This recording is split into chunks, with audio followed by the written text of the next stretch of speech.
Салбарт хандах шаардлагагүйгээр SIM картаа сэргээх боломжтойг та мэдэх үү?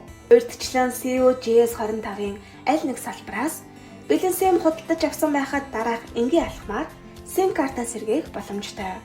Mobicom application дах хялбар үйлчилгээцснээс SIM сэргээх сонголтыг сонгож, дугаар оруулах хэсэгт SIM карт сэргээх дугаараа оруулж, бэлэн SIM сонголт дээр дарж үргэлжлүүлэхийг сонгоно.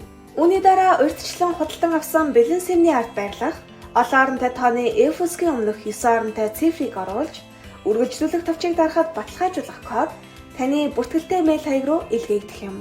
Та тухайн баталгаажуулах кодыг 1 минутын дотор оруулж үргэлжлүүлэх товчийг дарснаар танин баталгаажуулах хэсэг рүү шилжинэ.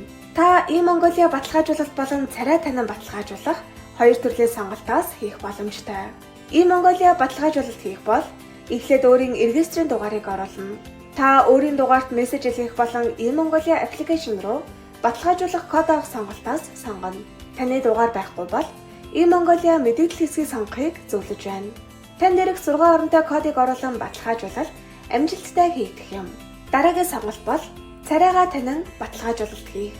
Царай танин баталгаажуулах хэсэг рүү орж камера нээж, өөрийн царайг амжилттай таниулснаар баталгаажуулалт хийгдэж, SIM карт амжилттай сэргээгдэнэ. Mobi app-аар SIM сэргээх амархан.